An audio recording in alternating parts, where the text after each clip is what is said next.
Hello everyone, towel দিয়ে কিভাবে বিচ্ছু বানানো যায় আজকে এই ভিডিওতে দেখাবো। তো বিচ্ছু বানাবেন কিভাবে। 4টা তাওয়াল লাগবে, একটা বাত তাওয়াল, 3টা হ্যান্ড তাওয়াল দিয়ে একটা সুন্দর অবিকল বিচ্ছুর মতন বানানো সম্ভব। তো ভিডিওটা দেখেন, বুঝতে পারবেন। আপনারা চাইলে এইটা বাসা বাড়িতে বানাইতে পারেন। দেখেন, এই ভিডিওটা দেখার পর আপনারা অবশ্যই কমেন্টে জানাবেন তাওয়াল দিয়ে এত সুন্দর সুন্দর জিনিস বানিয়ে যে আপনাদের মাঝে নিয়ে আসি আপনাদের মনের অনুভূতিটা কেমন। আর আমি কিন্তু হোটেলে কাজ করি আর হোটেলের মাঝে ভিডিও বানাই।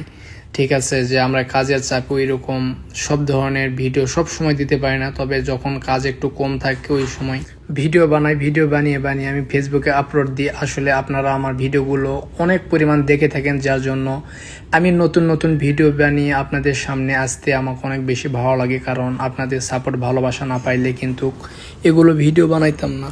এখন যেভাবে আপনারা আমার পাশে আছেন সব সময় এভাবে থাকবেন। আসলে বিচ্ছু বানানো শেষের দিকে লাস্ট লুকটা দেখার জন্য আপনারা রেডি আছেন, তো দেখবেন কেমন হয়। আর অবশ্যই কমেন্টে জানাবেন যে বিচ্ছুটা কেমন হয়েছে। আমাদের বানানো শেষ, লাস্ট লুকটা এইভাবে আসছে। আপনাদেরকে ঘুরে ঘুরে আস্তে আস্তে দেখাইতেছি। নতুন আরও ভিডিও দেখার জন্য আমার পেজটার সাথেই থাকবেন আর সবাই কমেন্টে জানাবেন কেমন হচ্ছে বিচ্ছুটা।